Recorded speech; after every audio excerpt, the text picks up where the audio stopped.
March 3 దేవుని వాగ్దానం. యెహోవాను ఆశ్రయించుడి, ఆయన బలమును ఆశ్రయించుడి, ఆయన సన్నిధి నిత్యము వెదకుడి. వృత్తాంతాల మొదటి గ్రంథం 16వ అధ్యాయం 11వ వచనం.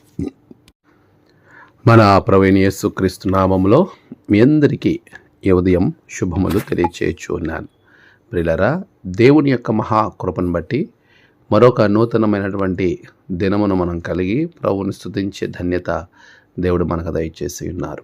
అందుని బట్టి దేవాది దేవునికి కృతజ్ఞతాస్తుతులు చెల్లించబద్దులమే ఉన్నాం. ఎలా ఉన్నారు? అంత క్షేమంగా ఉన్నారా?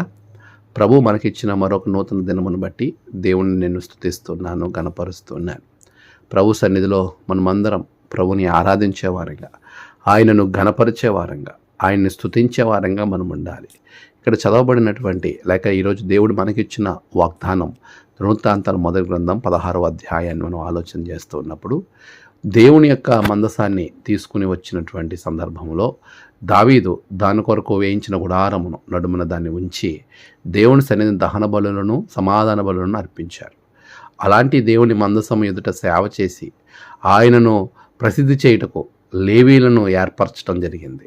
అదే రీతిగా వారిని స్వరమండలతో, తాళములతో, వాయిద్యాలతో స్తుతించుటకు ఆసాపు సంతతిని ఇంకా అనేక మందిని అక్కడ ఏర్పాటు చేయడం అనేది మనం చూస్తాం. బూరలు ఊదేవారిని దేవుడు అక్కడ ఏర్పాటు చేశాడు. యెహోవాను స్తుతి చేయు విచారణను ఏర్పాటు చేశాడు. దావీదు ఆసాపు చేతికి, బంధువుల చేతికి దాన్ని అప్పగించిన విధానంలో దేవుణ్ణి స్తుతించే ఒక విధానాన్ని ఏర్పాటు చేశారు.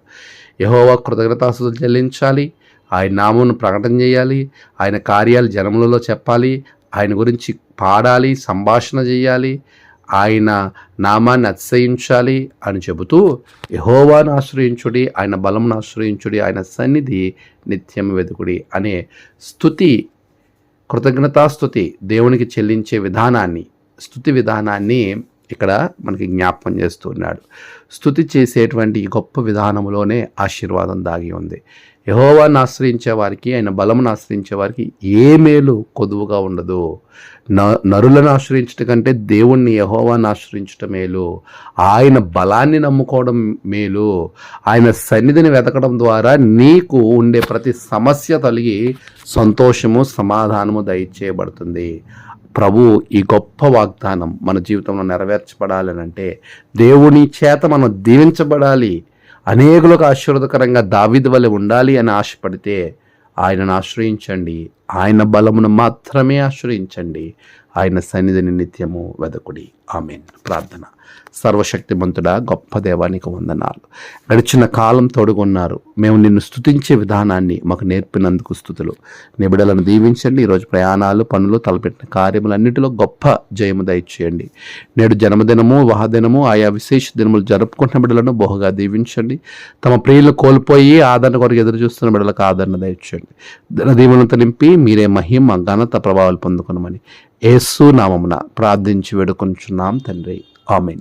తండ్రి, కుమార, పరిశుద్ధాత్మ త్రియేక దేవుని దీవెన మీకు తోడుగా ఉండి నడిపించును గాక. ఆమేన్.